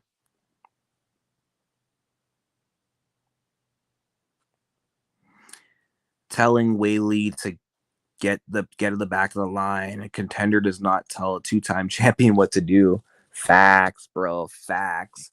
If anyone needs to get back in the line, then it should be if anyone needs to get in the back of the line, it's freaking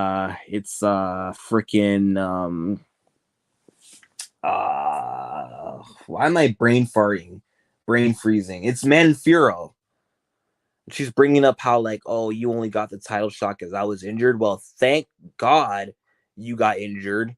I think the universe did us a solid by making it so Grasso would be the one to get the shot before you, because Valentina, as justice for Santos and the fact that she's been on top for so long, Valentina needed an upset loss to shake things up.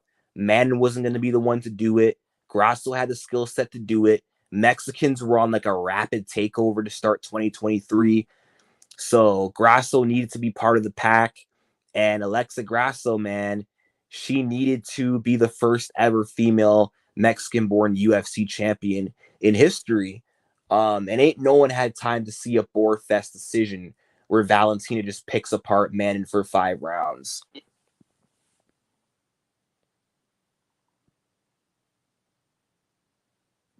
Oh yeah, Val could definitely catch her with a head kick. Like, the only people right now I see beating Valentina in this division is Alexa Grasso and Erin Blanchfield. That's it. Manon doesn't win, and none of these other girls are on her level still. Like, Macy Barber doesn't do it. Manon doesn't do it. Um, Let me see who else is part of this division. Natalia Silva doesn't beat her. Corinne Silva doesn't beat her.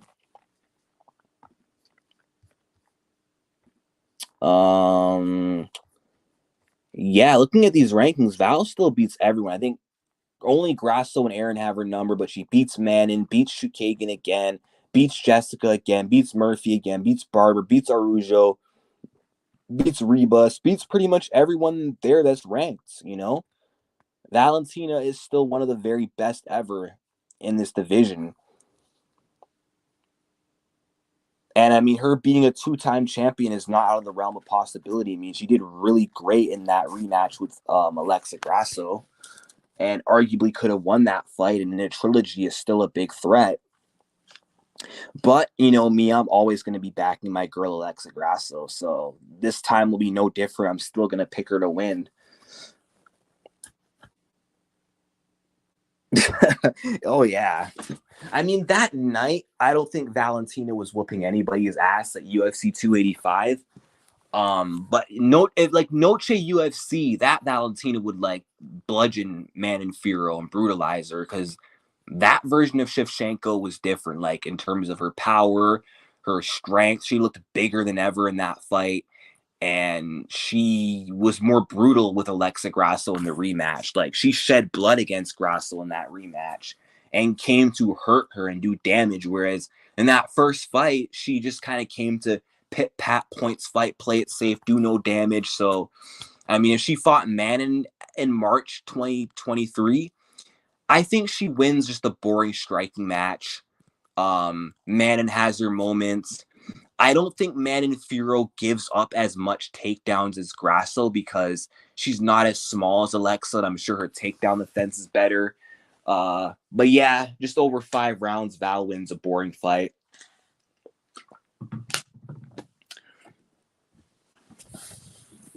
But either way, Lolita, I'm not doubting you. You're right. The UFC saved her. I mean, the universe saved her. The MMA gods did her a favor, did us a favor. Tala was piecing Aaron up. Imagine what Val would do to her, and Val is good on the ground. Aaron would lose a mile. It's possible, but Tala Santos, you could also make the argument, was out wrestling Valentina Shevchenko, and just based off strength alone. Imagine Aaron Blanchfield, who actually has the wrestling skills and technique to get the fight to the ground and control someone. Imagine if that's Aaron against Valentina on the ground. So you can make that exact same argument there. Val has a weakness on the ground. Aaron has a weakness on the feet. But Aaron is better at getting her opponents to the ground than Valentina is at defending takedowns at this point in her career. Yeah, she did mess up her hair. And I hate how people always turn to that fight with Tyler Santos. It's really annoying. Like, I knew that fight was going to be very tough for Aaron Blanchfield. And I can't remember who I picked to win that fight. Did I pick Tyler to win? Or did I pick Aaron? I can look back at my video.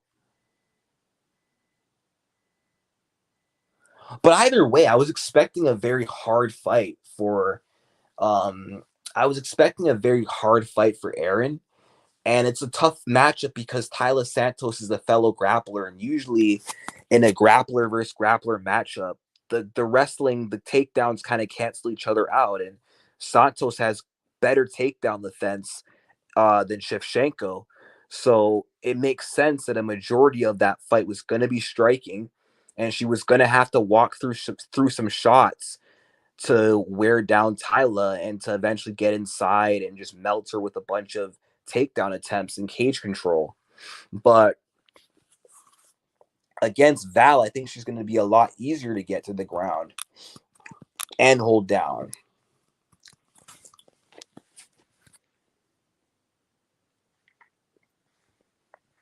And the Talos Santos fight showed that Valentina's takedown defense isn't really that good anymore. Patty versus Dan Hooker, that could be the fight to make, and I would heavily favor Dan Hooker to starch Patty Pimblett with ease. I've been telling people, man, Patty's day to lose will come, but it will not come at the hands of a washed-up Tony Ferguson, and I was right. Man, I think Miller would destroy Tony Ferguson. Like, I don't want to see Tony fight anybody, bro. This man needs to retire.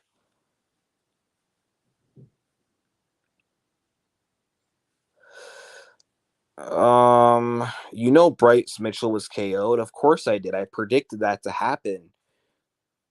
And I think I posted that on the community tab as well. So, and I was at the bar too when I watched it. So,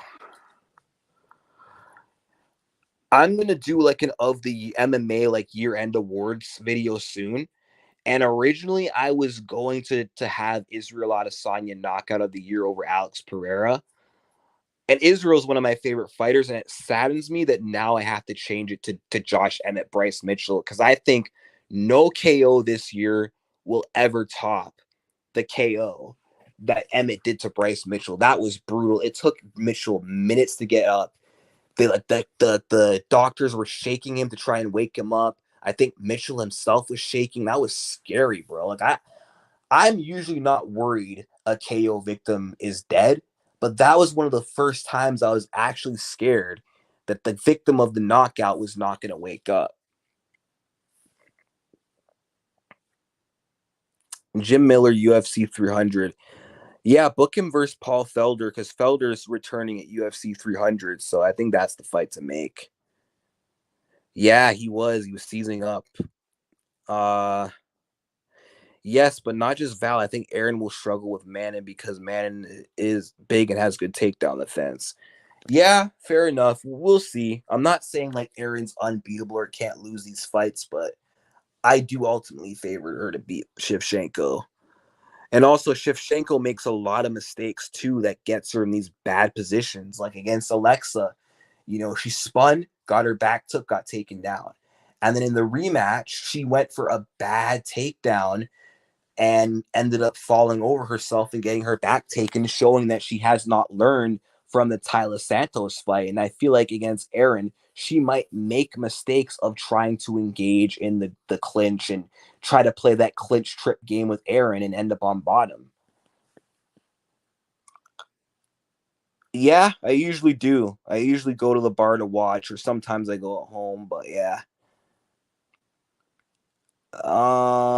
Best fighter this year, Izzy KO'd Alex. You'll see in my year end of the war, or sorry, my of the year MMA awards. I did one in like late 2022.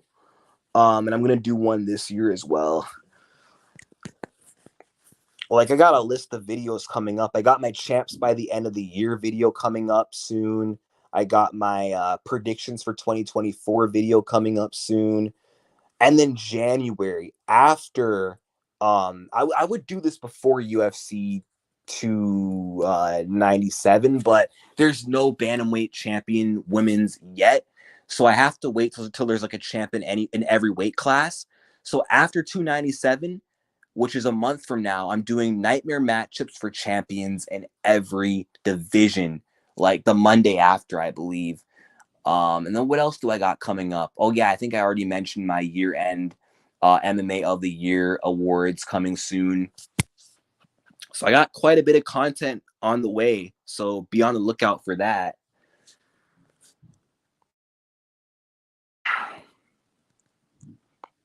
Yeah, Emmett's got nasty power, and I knew he was gonna beat Bryce Mitchell. Like I didn't know if he would knock him out, but I knew he'd beat him.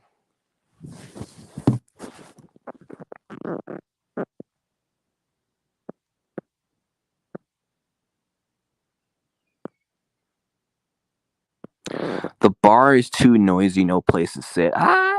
I like the noise, and I always find a place to sit, so I'm good. Belal versus Leon, who you got? Leon Edwards by unanimous decision, 48-47. I think Belal Muhammad will put up a better fight than last time. And you'll come like way more prepared. You'll have a way better game plan than Colby, and he'll show his toughness throughout 5 rounds. But I think Leon Edwards is the better fighter than Belal Muhammad. His striking is superior. He's way faster than Muhammad. He's a better striker than anyone Muhammad's ever fought. Better striker than Luque. Better striker than Gilbert Burns. Sean Brady by far. And Diego Lima and Damian Maya. Not a better striker than Wonder Boy, but his defensive wrestling is better than Stephen Thompson. So I do not see Belal being able to fall back on that game plan and just hold down Leon Edwards for 5 rounds. He's going to be forced to strike, and he's going to lose that game. But it'll be more entertaining than the last fight with Colby, at least. I know Emmett's up there in age, man. He's almost 40 years old. True, Val was winning the 5th round and went for that takedown and landed on bottom. Your response to Coach Sheldon Harrison was so funny. Oh yeah, I watched my response video just recently, and I owned Coach Sheldon Harrison there. I owned him with that. It was like a 21-minute video, and then Coach did a response video. I didn't even end up watching it. It was like, has Irene Aldana improved? And I know it's probably like 17 minutes of this blood waffling about how, oh, she's not good, she's not improved, but whatever. I don't care. I've proved Coach wrong before, and I'll prove him wrong again. So, Coach Sheldon Harrison, much love and respect to you if you end up watching this, but he kept saying Alexa was afraid of Valentina. The fight's not going to happen. She's going to keep ducking the fade.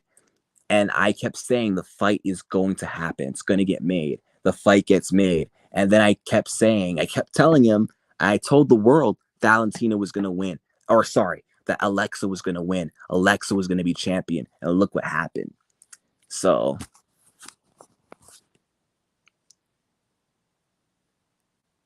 and I keep telling him Irene Aldana is a good fighter and she's going to go far in this division, and that Nunes loss does not define her. And here we are. She bounced back, still in the top 5, and is going to, get back to another shot at the belt and hopefully this time not miss.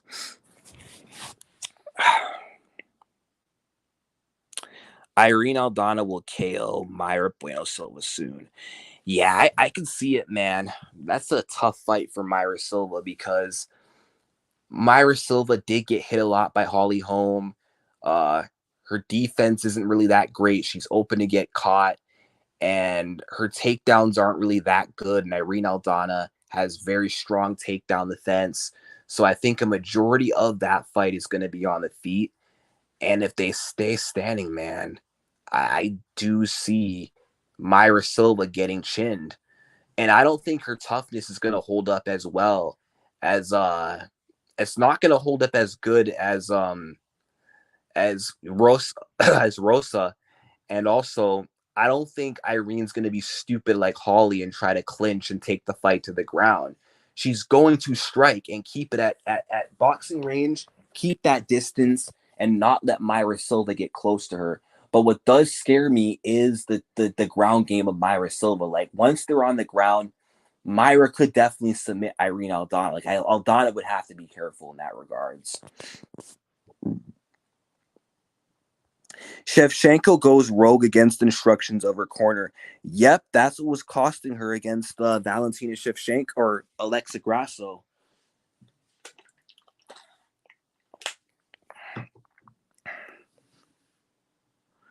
Yeah, I didn't know you didn't watch his videos.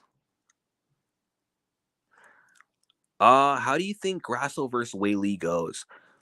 I think that it goes very similar to Weili's second fight with Rose Namajunas, and it goes very similarly to Grasso versus Shevchenko, both fights combined. I think that early on, Weili's going to pose early adversity with her wrestling. She will take down Alexa Grasso. She will hold her down for some minutes, but I do think that Grasso will be able to get back to her feet at the end of the first couple rounds. And then round 3, I think Weili kind of fades a little bit from a lot of grappling, and Grasso sort of walks her down and puts hands on her, outboxes Zhang Weili. And then Weili might find another takedown towards the end of round 3, but I think that Grasso will have won the majority of the third round, 10-9 Grasso. Round 4, I think Grasso pieces her up for the entire fourth round and maybe even gets her own takedown on Weili, perhaps. Wins the fourth round. Round 5 might be really close. Like, I could see Weili maybe getting a takedown to seal the deal. But I think damage-wise, Grasso does more in round 5.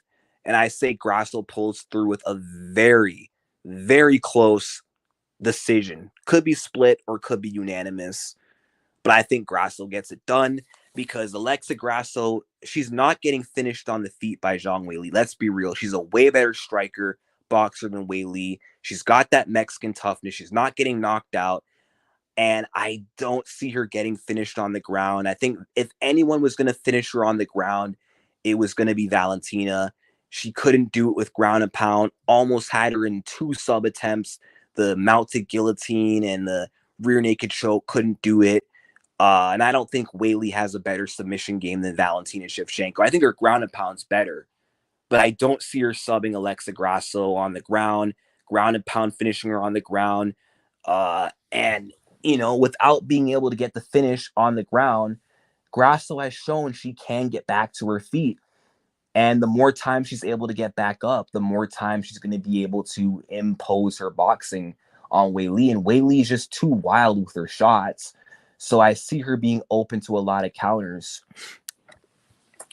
But I would not be surprised if Weili does win. I could see Weili winning by a decision, but I don't see her winning by a finish. Myra might submit Irene. It's possible. It's very possible. That I would definitely be worried for sure. Like, Irene has to stay off the ground, which I think she would. But if Myra gets her own takedown, that could be trouble for Aldana. But I do think Irene would be very prepared for the ground game. She trains jujitsu with Diego Lopez on the regular, so she might be able to handle herself well on the ground and return to the feet. We're just gonna have to find out if the fight does happen. But if she ends up fighting like Raquel Pennington, I think she beats Raquel Pennington in a rematch because Raquel doesn't have the ability to finish the fight. The last time they fought, Aldana, I thought, was piecing her up on the feet. I thought maybe the first round, Aldana started like a bit slow in that first round, and that's why Raquel was able to get off more than she should have. But in that second round, that was clear as day, Irene Aldana's round. And then the third round, Raquel had to sit on her to win that round and then won a split decision. And I thought Irene Aldana won the fight. And I do think if their rematch happened this year, I think it would have been a different story. Aldana has evolved since that fight. She's improved more. I think she would have started faster on the feet, not gave Raquel the opening round. I think she would defend takedowns. And I just think she'd piece her up and do damage. And I think probably in the late rounds, maybe get a stoppage or maybe get a finish on the ground via sub, or maybe just win a decision through defending takedowns and just doing damage and rocking Raquel on the feet round by round. But I think I favor her to win that fight. I think she would win that rematch with Raquel Pennington.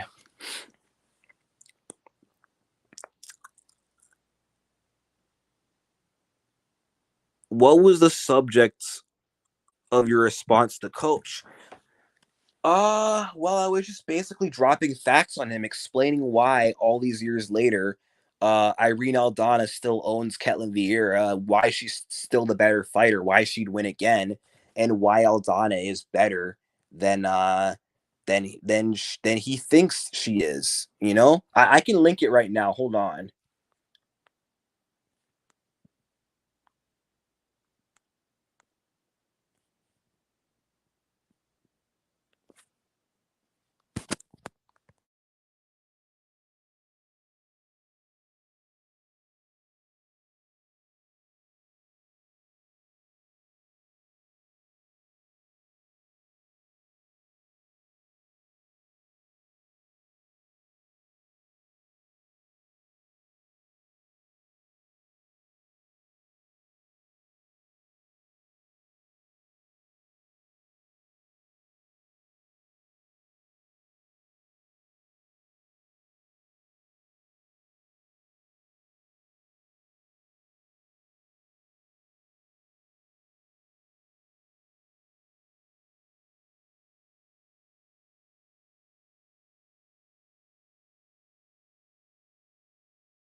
Oh, fuck! I was muted, bro.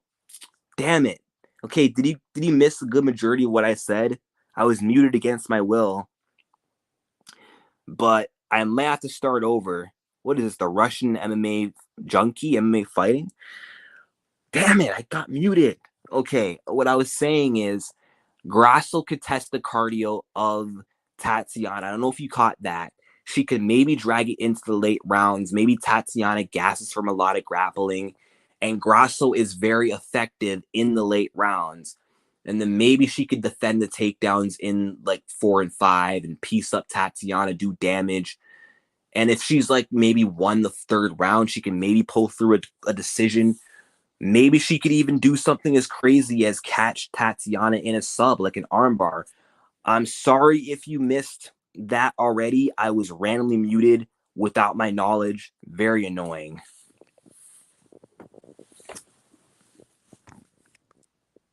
I don't understand Russian, bro.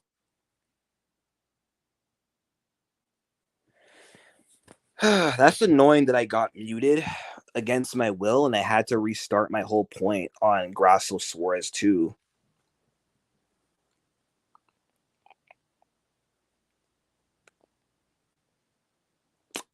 But yeah, Grasso could win, but I think ultimately Tatiana is the favorite.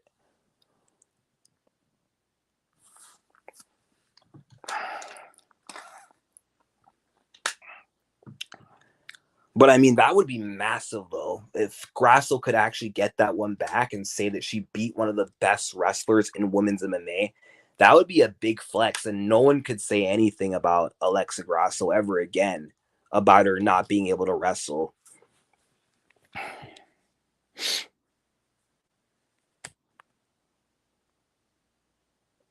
Stay home. Thanks, Doc. Thanks, Doc. Thanks, Doc. Okay, then. Weird, random.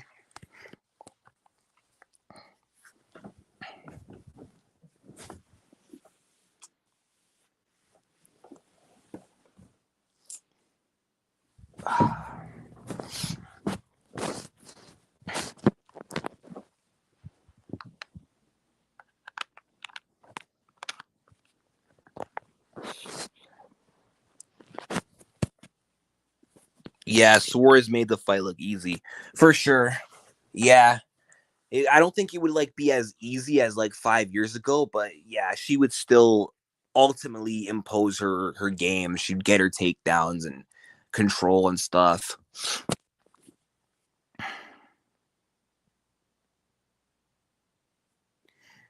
You made a prediction for Duplessis versus Strickland. Not yet. Not yet. I'm still deciding on that one. I'm still thinking. I'm still like skeptical, still undecided. Speaking of predictions, though, who do you guys got between Ketlin Vieira and Macy Chasson? Apparently, they're fighting on January the 13th. And Macy Chasson hasn't fought since she got liver kicked to another realm by Irene Aldana, which was September 2022. And she hasn't fought once this year at all. And she was supposed to fight Yana Santos.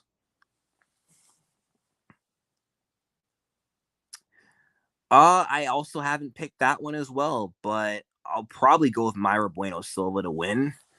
But I mean, Raquel is a very tough, resilient fighter. I mean, she could win the fight. I mean, she's hard to take down and she's a good boxer and good in the clinch. So I could see her getting it done, but I'm rooting for Myra Bueno Silva. Ketlin is big for no reason. But Macy Chasson herself is also very big too. She's a big girl. You know what? I saw a female bartender last Saturday that actually looked like Macy Chasson. I think she was a lesbian. I don't know for sure, but you know, she had the hair of a lesbian, the look of a lesbian, and her face kind of looked like Macy Chasson.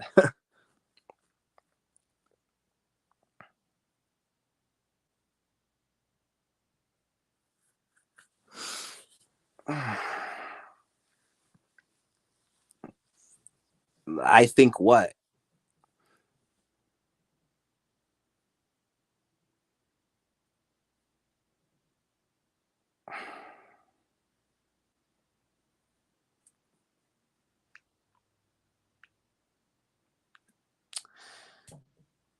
Did you hit on her? No. Because one, I mean, I didn't really find her all that attractive, and I don't know, out in public with women and stuff, women I don't really know, I don't really tend to flirt with them. So, although I have seen like a couple attractive bartenders at the bar I go to, and this past summer, when I went to that same bar for UFC 289 and UFC 290, there was this one like cute Asian bartender, but I don't think she goes there anymore. I think maybe she was working there for that one season and then she just stopped. Or maybe she changed her shift because I remember like I'd always see her every time I'd walk through the door of the bar.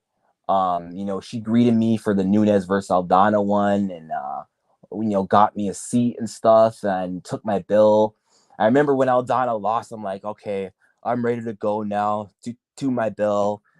Um, but then actually I was willing to stay longer because I was cheered up by Amanda retiring, which gave me hope for Irene to become champion. And then when I came back to that same bar for UFC 290, I saw that exact same Asian waitress, and she's like, "Hey, I think I remember you from before." Oh, well, I don't know. So, it's not fair to judge someone based off appearance. Like looks can be deceiving. Can't judge a book based off the cover, but usually girls who rock that kind of haircut they're usually lesbos. But who knows? She could be a straight girl rocking that hairstyle. Very possible.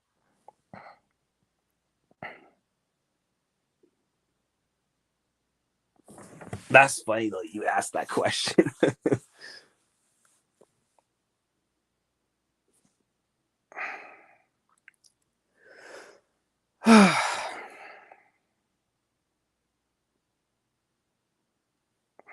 Yeah, maybe indeed.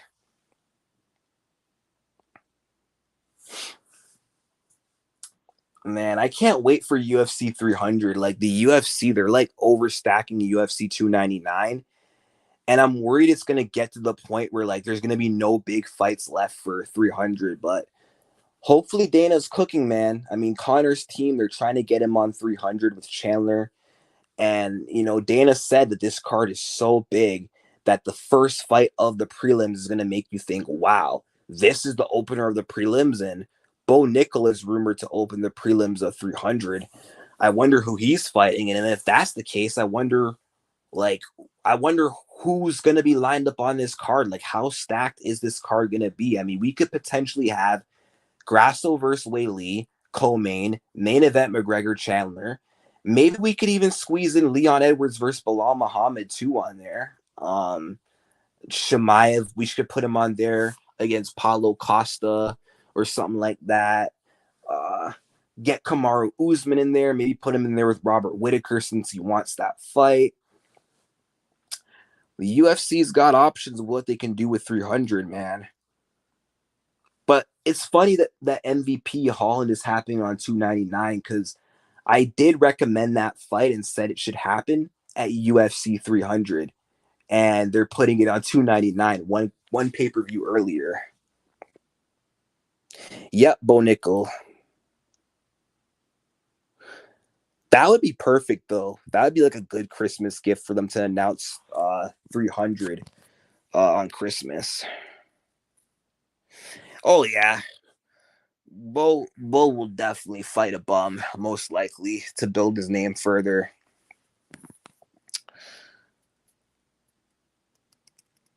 Connor had a horrible injury.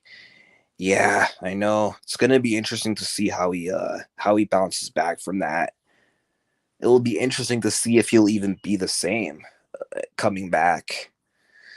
But I mean, that would be huge if he could come back. I mean, what a story that would be to come back from such a bad injury against Dustin, take 3 years off, then come back and spark Michael Chandler, who's a bad matchup. I'd be really happy for Connor, and a lot of fans would be happy.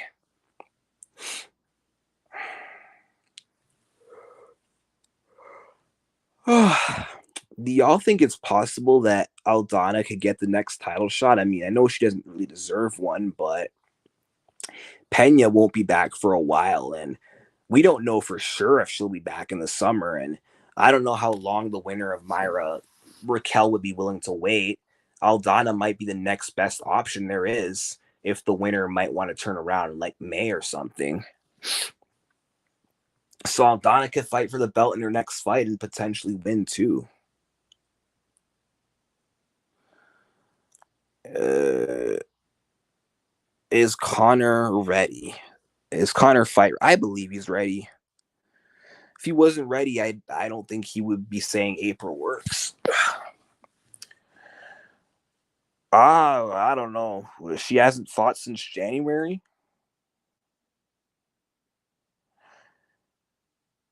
Oh, of course I watched that. I even did a video on that. I picked Holly Holm to win that fight. But I was so happy Myra Bueno Silva won and choked her out, got rid of her, and we have a new contender in the division. I was surprised and I was happy. Yep, she needs to retire. But speaking of Aldana Myra, there's one thing I want to point out. Myra Silva has some good leg kicks, but she takes them to the calf. And Irene Aldana has to address the leg kicks from the last fight. She's got to up her leg kicking defense because Myra Bueno Silva could work the legs and then maybe it could make takedowns come easier. That could really change the tempo of the fight. Aldana needs to do something. Stance switch. She's got to do something, man, to not let her legs get jammed up.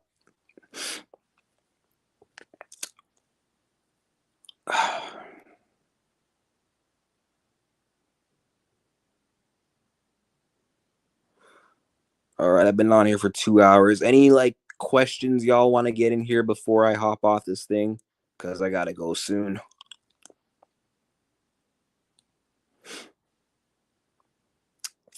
There was. I've heard that name before. I've heard that name. Liz was whatever her name is. Let me look her up. Let me see who this chick is.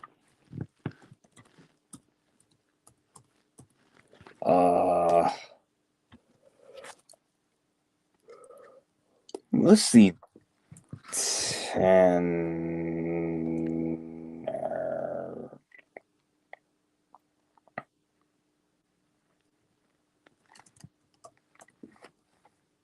Who the hell? I've heard this name before. Oh, her. She's got a bit to prove for now. I've seen her fight. She's got quite a ways to go. I mean, I'm just not impressed because of who she's fought. I'd like to see her get an actual ranked win over a top tier opponent before we can start talking about her. Myra Bueno Silva is thick. Yeah, kinda. All right. Well, I gotta go now. But yeah, it was fun. Fun 2 hours, fun talking to y'all. Thank y'all for joining the stream and peace out.